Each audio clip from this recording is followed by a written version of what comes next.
Welcome to the Esports Report, episode 2, season 1. I'm your host, Ashley Hodge, with my co-host, Will Nix. How's it going, folks? 2 episodes. And hopefully we've learned a little bit more. Well, I've learned a little bit more about audio. And we sound just a teeny weeny a little bit better. Shots being fired across the bow today. I don't know what it is with my co-host, but she's got uppity on me, people. Uppity. Oh boy. How are you doing, Ashley? I am doing fantastic. How are you? Long school day, but doing good. Doing good. It is. Man, I wish I could just podcast full time. Yes. Not that I don't like my job. It's just no, I love my job. It's a lot. It's a lot. And so, Ashley, what are we talking about today? All right. Today, we're going to talk about a couple of things. Number 1, we're going to define what we think esports is. Oh, I like it. Number 2, we're going to talk about how to start your program at your school right now. Hey, I don't know about you, but I think we've got some of the best of the business about starting programs because we've done it. I've done it twice. And then number 3, we're going to talk about how you coach each of the individual games.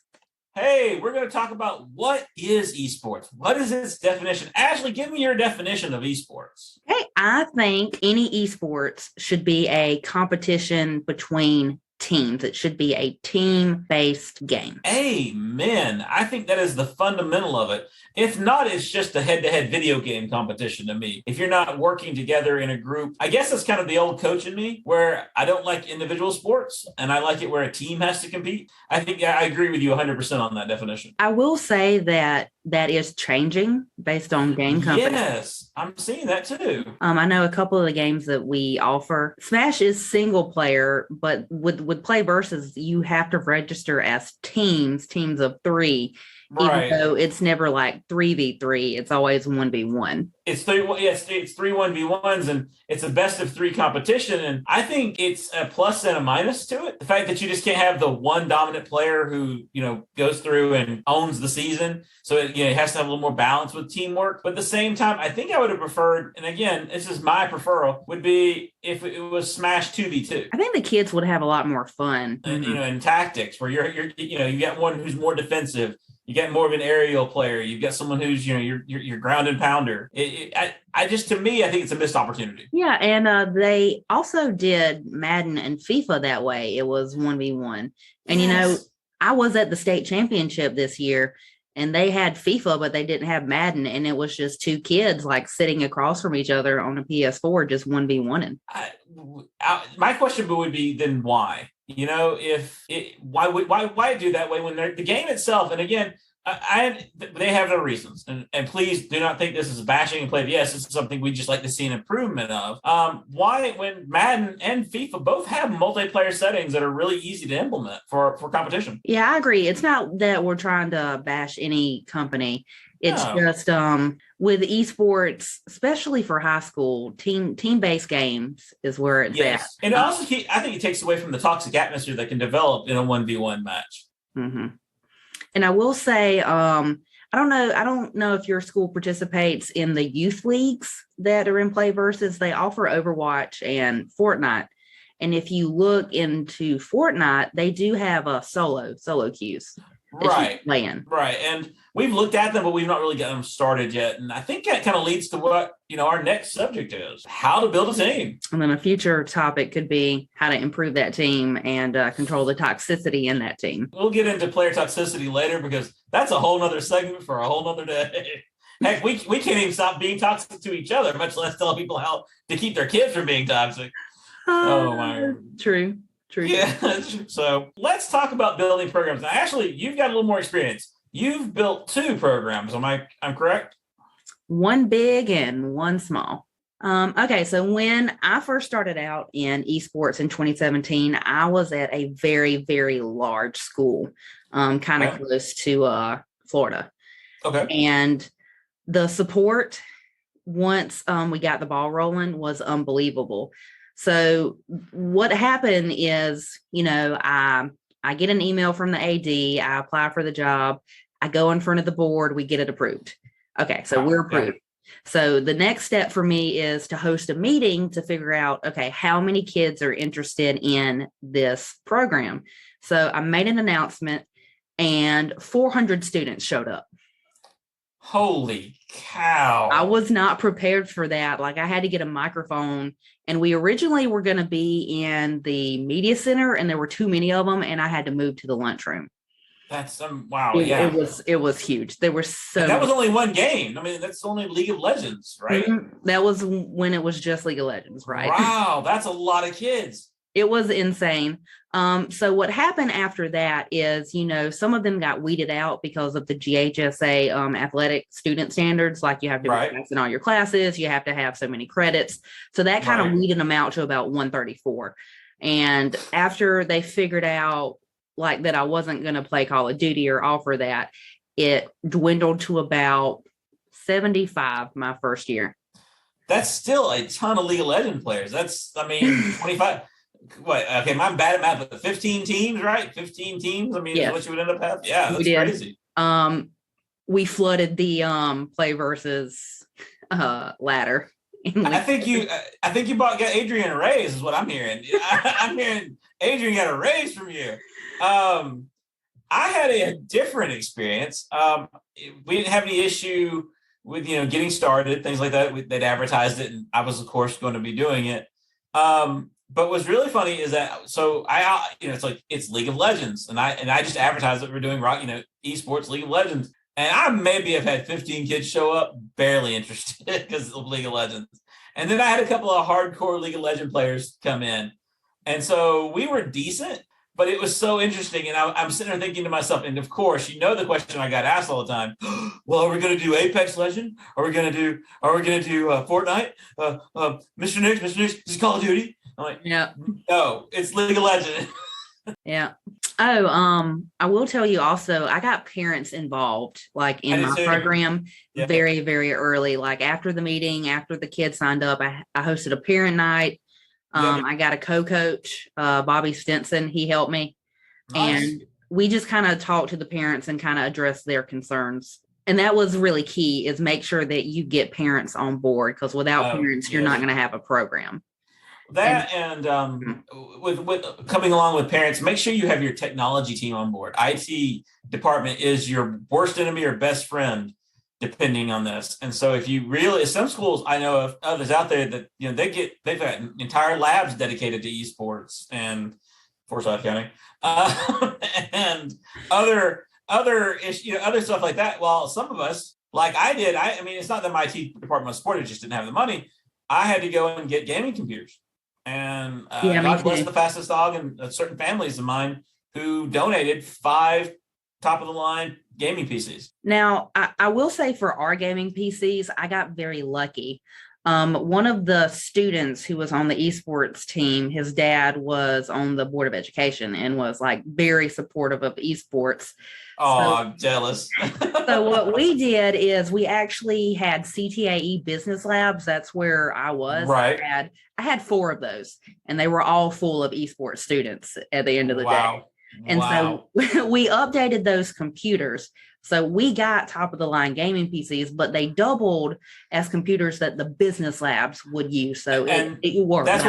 That's what my system has done, is that we have, I joined the CTA department right when I started doing esports, and my department chairs, my CTA director has been very kind and we have ordered me several PCs that way, and they double because I use them as teaching PCs during the day, and I have them gaming PCs in the evening, and I'm slowly getting up there. I don't want to make my system sound unsupportive. We just didn't have the money at the time because we started immediately into esports. Mm-hmm. So over the time, I had 5 computers donated. I now have 10, and we're building. So right. So if you're trying to get gaming PCs, a good idea is to have them double as class PCs that you could use for like graphic design, computer science, or in my case, I teach audio and film at my new school. High-end PCs. Yep, very high-end. We need those for editing. And a warning to coaches out there: when you're building your program, if your school is Mac-based, you're going to have some issues. I have a friend, I'm not going to say where the county he's from, but another fellow North Georgia teacher they had great Mac labs. I mean, great. We both of us can tell you, editing and audiovisual on Mac is a lot better when it comes to editing. Yeah, gaming, not so much. When I play Rocket League or League of Legends on one of those, can be pretty hard. Yeah, they're not supported like that well on the Mac, are they? No, they're really not. And it's not PlayVS, it's not even the companies, it's the games. The games are not, because the market's not there. Let's just be honest.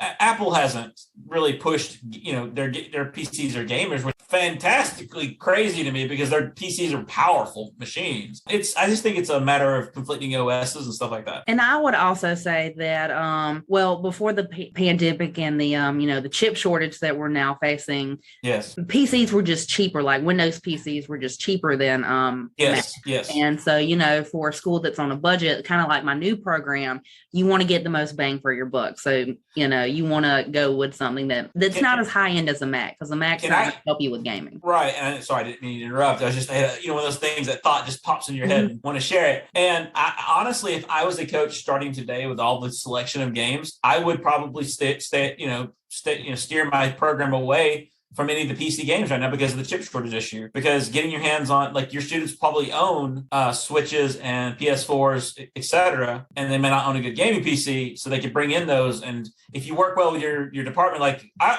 my IT department set us up our own gaming network, so that way they could track and we would know who was on and when it was, and I could control those aspects. And they were really good about that. And so my kids could bring in their own equipment and protect our net. And I think in a future episode is getting some of our IT people to be interviewed about some of their concerns about this, because I know some school systems didn't join esports and haven't joined esports because they have network concerns. And we can talk about that. Like, one of the biggest network concerns is Discord.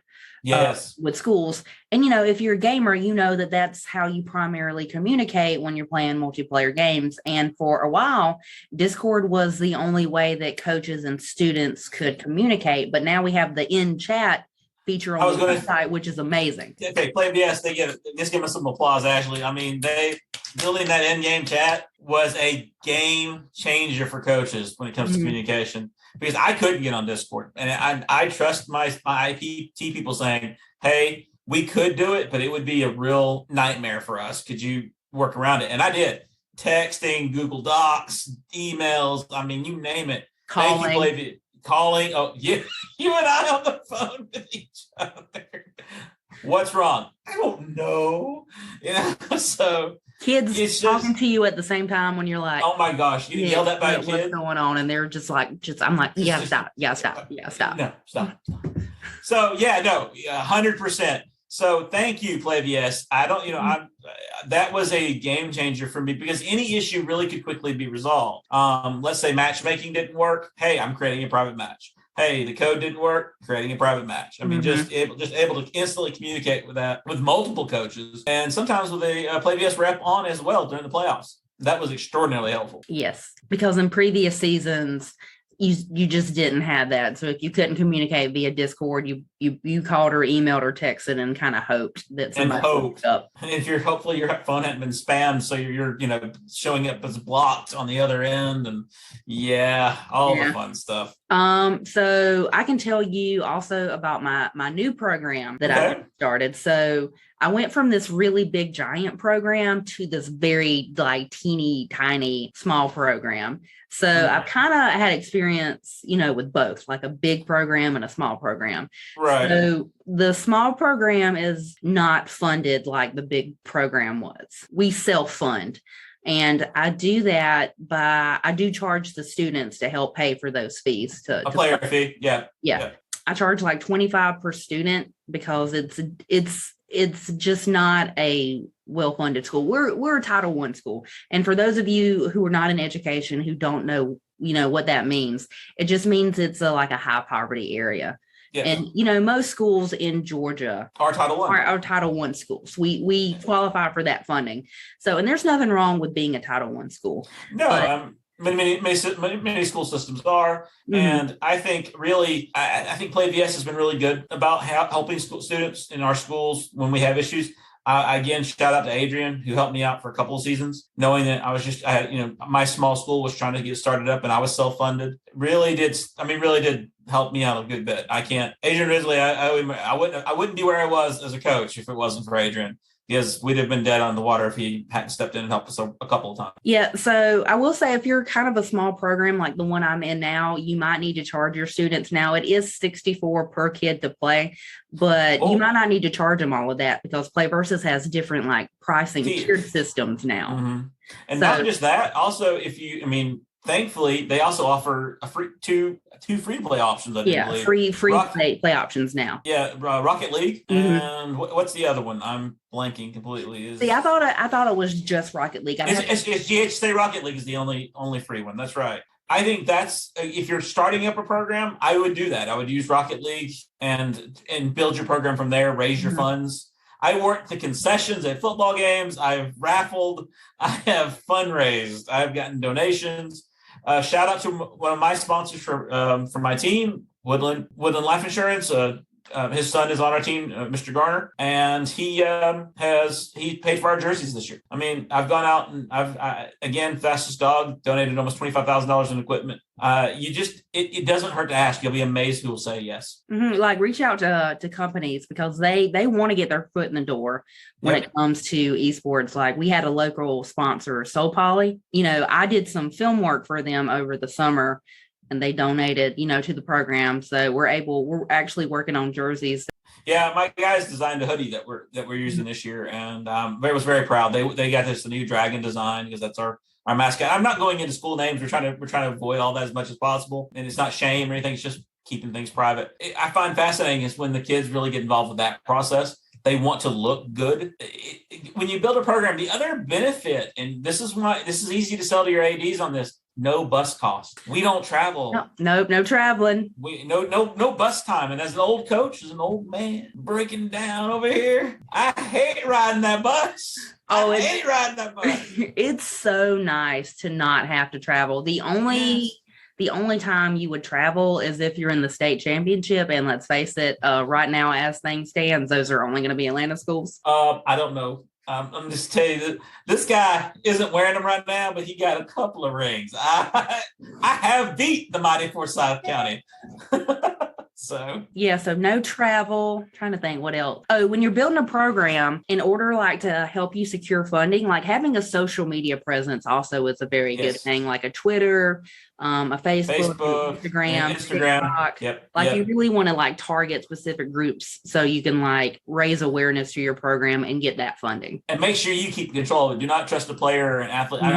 You would think that'd be a common sense thing, but I've run into coaches who have had that issue, and I'm going, careful. And also, guys, a heads up. We will have a guest hopefully here pretty soon to go into these rules a little more, but careful with Twitch. Careful with Twitch and professionalism. So yeah, in another episode, we are going to dissect the bylaws for GHSA for esports, just so everybody kind of knows what those are. But especially with Twitch and students trying to gain revenue outside of the esports games, you need to be aware of what those rules are. Right.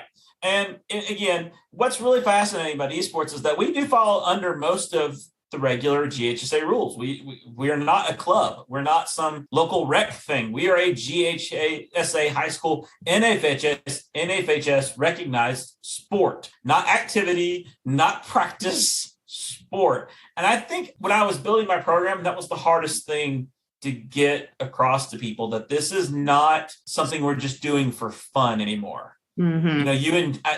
Hey, I enjoy playing League of Legends. Okay, but are you good? I enjoy winning. I like to win. What's fun to me is winning. And I, starting my program with Rocket League in the second season, did not realize how good my guys were, because there wasn't that many teams out there. There wasn't a lot of stuff going on. So we went from just treating it oh, look, we're playing, to, oh my gosh, we're about to win our first state championship in school history in 45 years. So yeah, it was crazy. Yeah. That when I first started my program at my large school, I just, I had to attend a bunch of coaches meetings, and I did too. Just get ragged on by the other coaches, because they're like, why are you here? You're not a sport, you're a club. And I'm like, it says sport in the name of what I'm doing. Electronic on a sport. Well, I guess because I was already a coach, and I got jokes too. I mean, my best friend Tony, shout outs to you, man, would give me so much grief about it not being an actual sport, but he recognized it for the skill level because sadly I lost my mother during season 2, or season 1, excuse me, it was after official season 0. And he stepped in and covered for me a couple of times, along with another parent friend, Christy Hobgood. It was, they saw that they couldn't play these. It wasn't like video games when I was a kid. You know, we all have that mindset that, you know, these are just video games. I can't play Rocket League like my boys and girls play Rocket League or Smash or anything like. It's a whole nother skill set. I was going to say, I can hold my own with League of Legends against these scrubs. Yes, I maybe a little bit, but if there were some different games, maybe. If it was Madden, I got these guys all day long. No, not Rocket League. I get dizzy. I get dizzy. I did. So. There's more involved with video games now, like playing it and being successful at it, than what I think people realize. So I think that's a good segue to kind of talk about how do you coach?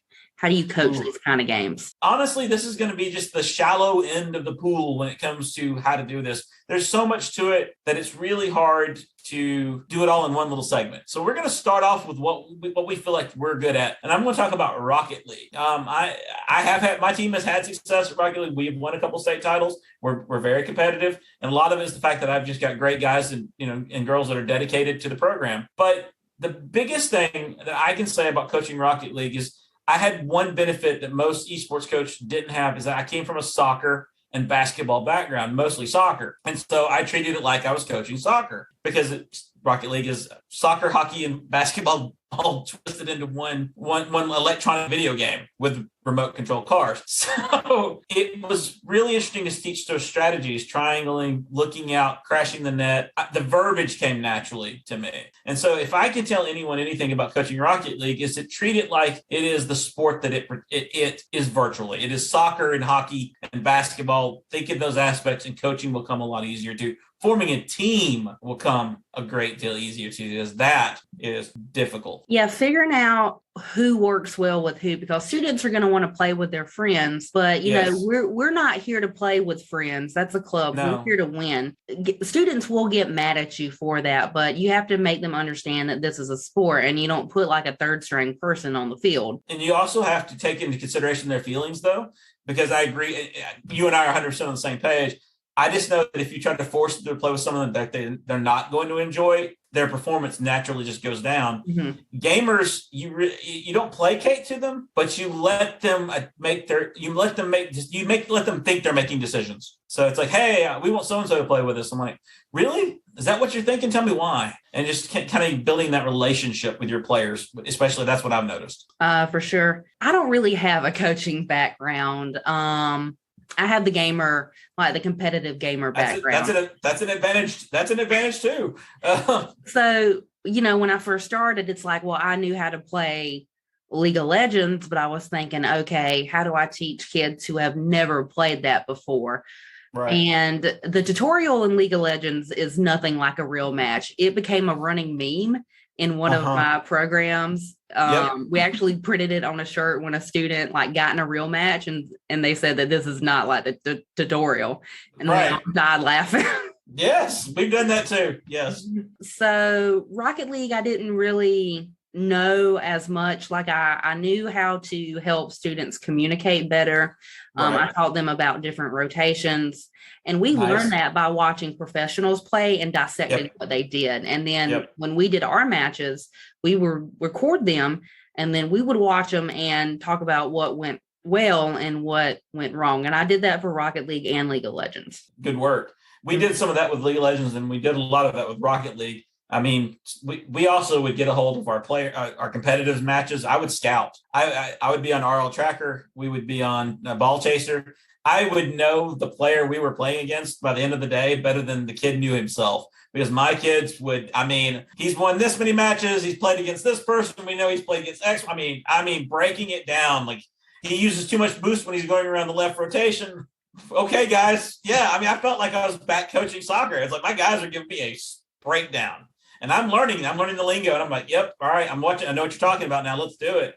It was so much fun. I think that's what I loved about it. Was, again, it reminded me of my soccer coach days, but I was learning so much more from them about this, because even though I was a good gamer, I'd never played Rocket League. So I had to learn what the basics were. It was fascinating how much I was learning from my students, and how how willing and engaged that they were. Now, League of Legends, that's my area of expertise.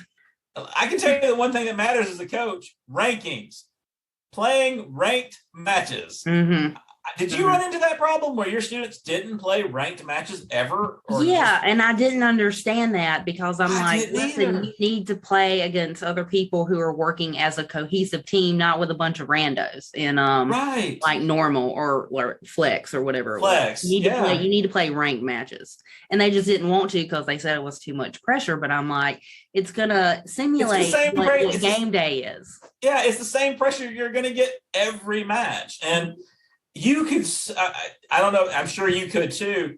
You knew teams that just played random matches, and then you played teams who only played ranked matches. Shout out to some of the state champions out there. I mean, it's night and day. Oh yeah, the skill difference between teams who play ranked matches or who play together outside of practice is vastly different. And that was a problem I had with my students. Like after practice, I'm like, for first, there's only so many hours in the week that we can practice, and it's not enough. Like if you want to be good at League of Legends, you are eating, breathing, and living that. So I told them 8 hours a day at least. Yeah, you have to play together outside of when we practice. And it took them a while to figure that out. But once they did, they realized, if we play together, then our teamwork will get better, versus if we all just play solo and then come together on match day and just mess it up and start yelling and screaming at each other because we can't work together. Well, it's just fascinating because with Rocket League, my guys naturally started playing together more, and they had so many hours outside of that they were playing. My Rocket League guys were putting in 1,000 to 3,000 hours. Had already had that many hours coming into the season. And then my League of Legends guys, we play on the weekends. We get over at Steve's house, we do a LAN. I'm like, and then I've got my one competitive kid who's a plat. They're going, get over here and make them a team. Yeah, League is definitely a team-based game. Now, if you have a couple of platinums, they can carry a team. Yes. Shout out to David.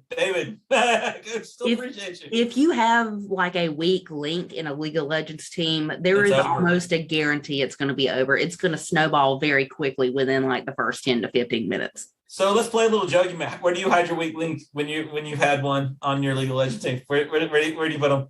They become a sub. You don't have a support? Hey, now listen, I started playing as support. Support is not an easy role. Yeah, no, I'm teasing. I had to throw the joke out there. No, honestly, I've hit mine in top lane. I've had some weak players, and it's like, yeah, top lane is a pretty safe bet for weak players, because honestly, there's not a whole lot going on at top. You're just trying to hang on to your towers. Team fights happen, and then if you're the tank, you're kind of trying to soak up the damage. Yep.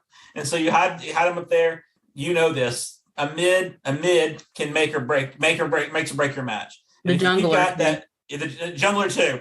If you've got a mid and a jungler who are both strong players, you're going to overtake teams with 3 or 4 mediocre players quickly. You may have a couple of weak links, but you've got that mid laner and that bottom laner and a jungler. You're gonna win matches that you're not supposed to. Yeah, I was gonna say, if you're starting out and you're trying to do League of Legends, you need to make sure that you have a strong jungle, mid, and ADC. And with ADCs, if they can't hold the lane, then move them. It's time to move them. I've had kids who were like, I'm an ADC, I want to be an ADC, and then they just get destroyed. And then it's like, you can't be feeding the enemy team and be an ADC. You have to be guaranteed getting kills, or you're just going to like snowball the game. It's right. Well, it's like your top laner who feeds, and you're just going, what are you doing to me?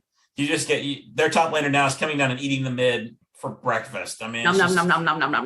Yes, and a support who doesn't know how to support, doesn't know how to stay back, doesn't know how. We can all go through the problems that we've had as coaches, in these different sports.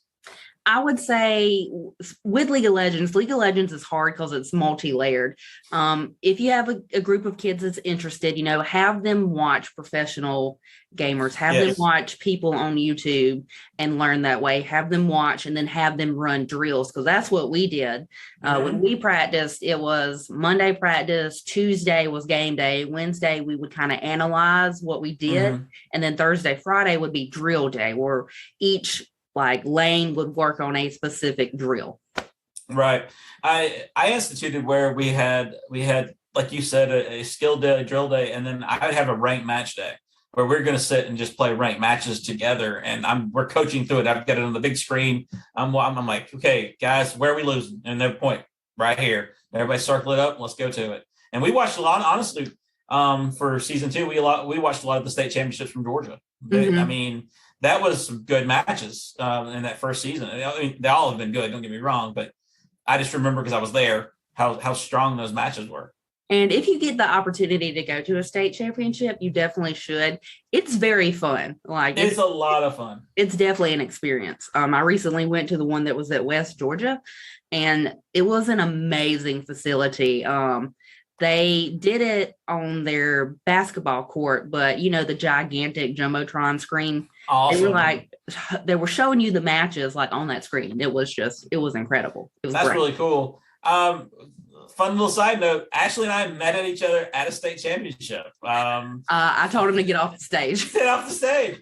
I would like to say now, I was polite to you, and 2, there was no rule about me being on that stage. And Play VS was making up a rule as they went. I will also say I was extremely polite to you. You extraordinarily polite. You were like, I don't want to be saying this. And I was like, I don't want to say anything back. We were both trying to be polite. She knew I was tense, in the middle of a state championship match. I will argue this. I had, not for me, I'm talking about all coaches have a right to be behind the screen. If we're coaches, we should be behind our players. And I don't, like you said, I don't think that's a rule. I haven't read that anywhere, but in that state championship. Oh yeah. They wanted me off the stage because I was messing up the shot. I'll be honest. I know. What was funny at West Georgia, there was not a stage to get on. Right. So. And that's what I'm saying. Again, shout out to, was it Mount DeSales that hosted, right? That was Mount DeSales that hosted that championship. With Cooper. It was Cooper. It was Cooper. Yeah, Cooper at Mount DeSales. And it was a fantastically ran program. Play VS didn't do anything wrong by asking me to get off. It was just they were going for certain shots. I'm having fun with that because Jonathan tries to get on stage after I pull down after being up there. And then I had to go tell the other coach to get off, and that was the whole thing. And it wasn't bad. He had a right to say something, because guess what? I've been up there for 3 matches. Yeah. But my boys, it was so great. Actually, a little end of that story, my boys were so great. They go, Nick, stand up. It's okay. We got this. Yeah. I walked off the stage and they did. I was like. And then honestly, once Pickens won the championship that year, half of the audience left. And half? Half? 3/4. Okay, there was 3/4 of the audience who left. And then I got up and I said, all right. Where are you going? Yeah, where'd everybody go? We saw our boys. And I did. I brought great flashback. That team consisted of tennis player, starting soccer, starting football. And so I had teams, our entire soccer team came. Half the football team came. I had such a mix. I had parents. I had one of my old professors, one of my co-hosts. She came and somebody goes, so which one's yours, kid? She goes, the coach. So, I remember that because she won the headsets or whatever. Right. Was given out. Right. And she was like, oh, my son's the coach. My son's the coach. Because Tyra and I, we've known each other for 20 some odd years, and she's like my big sister. So it was really, and I'm like, they thought you were my mom. And she goes, no, they think I'm my mom. I don't look anything like you. I mean, you get yelled at. Shout out Tyra, Kennesaw. Woo! Yeah, so the next game I'll talk about is Splatoon 2. My kids did participate in that last season. All of 2 teams, right? Of the full state. They participated. Play Versus actually sent us 4 switches, 4 copies of the game, and it was 4 switches, 2 controllers, and 4 copies of the game, and then 4 online access so it was pretty nice. This is I'm real, Nix. because I want one. I'm a super coach. Wait, But wait. anyway, Super coach.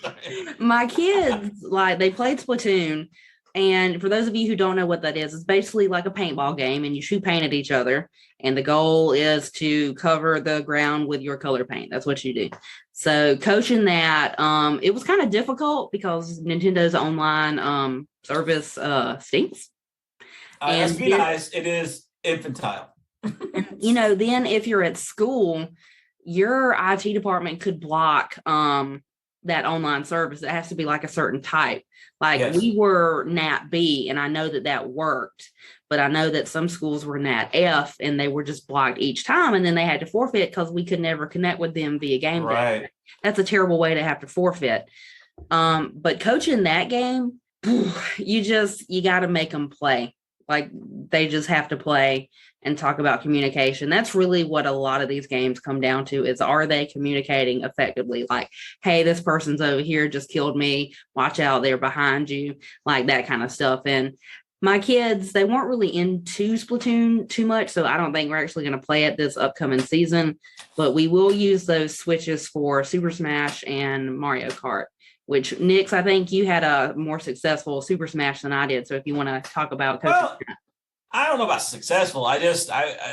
We had several teams. A lot of interest in Super Smash Brothers. I had played some of it in the past, but I benefited very much from my assistant coaches for that. Frankie Sparks and Daniel Johnson. They came in and saved my bacon on it because they're ranked players in Smash. They're really good Smash players. And so they kind of had it orchestrated. I orchestrated it at first, and they went along with it, much like a tournament-based style. We would play for position every day until we had to lock rosters. And so we were playing. I forged out of fire my 3 best players. And what we had learned is just like anything else, is getting online and playing ranked games. So few of my guys were playing that. Now, they were the best in the school because they were the best of their buddies, but they were no better than anybody else who played the game because all they played the friend. The other thing I had to learn as a coach was having to break the news to a player that a certain character wasn't just going to work. Just because their favorite player was out there, their favorite character out there was out there, their favorite fighter, didn't mean that was the one they needed to compete with. It wasn't their best. And so I had to break the news to a couple of guys like, hey, yeah, you like Donkey Kong, but your Link is so much better. And, them having to learn to play with multiple characters to have offsets when they play it against heavier characters or lighter characters and faster characters, medium characters and stuff like that, or projectile-based characters. That was the hardest thing to do, was getting them to understand that it just couldn't be I like to play with Donkey Kong, I like to play with Mario, I like to play with, who was the one that came out lately? It was Joker. And so, it's just, or Dark Samus. And what about you? I was lazy when it came to Smash. Like, I'm not a fighting game person. I never have been. Yeah. I wasn't really much help to my students. I will admit that. Like, they were kind of on their own. And I mean, I had some really good players that kind of like stepped up and helped the players who needed improvement. And I would watch them and I would ask questions. But I will say, in my defense, when you're trying to maintain like 8 different games, I'll be honest with you, there's not enough time in the day for me between, teaching full time, going home, cooking, going to the gym, working on a dissertation, working on like stuff like this. There's just, if it's not something that I'm personally interested in, it's very hard for me to like engage with it. And I know that's bad for me to say as a coach, but I'll be honest, like Smash we're growing too fast. We know it's okay to say we're growing too fast. We went from coaching two games a season, League of Legends, and we'll throw in Smite. I'm not trying to throw any shade on Smite, but it's just not as big. It hasn't had a Georgia regional league yet, so because of lack of participation. But we went from 2 to 3 games to 8 games, and like you said, there's not enough. I don't have enough space to practice that many kids. I mean, so I have like Rocket League Day, League of Legends Day, Smash Day. When we add some of the other games, I don't have enough room. I don't think any school would have enough room to get all that in at once, especially with Mario Kart coming. Because, ladies and gentlemen, welcome to the great equalizer when it comes to getting girls to play. And I'm saying this in the most positive way. I am glad that we finally got a game that's going to attract that. It's about time. It's about time. I don't know if I would go on Mario Kart, but I appreciate a game that pulls in a diverse group of players. And I would say ideally, like in an ideal sports world, you would have coaches for each of those games that kind of specialized in those games. But a lot of programs, we're flying solo with people who might not even play games, and they're just doing it for the kids. And that's perfectly fine. Like if you're an esports coach, that doesn't mean that you have to coach. Like a lot of what you might do is just administrative tasks. Facilitate. If you want your kids to get better, just tell them, listen, you got to go on YouTube and you got to watch these players, and that's how you're going to get better. Because I personally don't play this game. And it's okay to focus where your strengths are. I am known as the Rocket League coach. I mean, that's what my guys talk to me about, and that's what I focus on, because that's where our strengths are. Now am I more now Rocket League and Smash? Yes. Now League of Legends, exactly. Hey guys, get on YouTube. I'm going to practice with you some, but this isn't, I don't know the lore. I don't know the background of the game. So I need you to step up for me and coach Nick's on this. I'm going to get you everything you need to be successful. You got the best keyboards, the best mice, everything that you can have, but I'm going to need you to work on your own and just be honest with the kids about it. Well, that's it, folks. Thank you so much. We have gone over a lot, the history of esports, the definitions of esports, how to coach, how to build a program. Ashley, you've done it all too. What do you got to say? I just want to say, I know it might be overwhelming at first, and we've really just scratched the surface because we're trying to keep these episodes short. We'll talk more in detail about funding and toxic behavior and things like that. But just be honest with the kids. If coaching isn't your thing, you're just there to facilitate. And, just try to have as much fun as possible. And remember that we're doing this for the students to provide them with this great opportunity in this amazing, fast growing sport.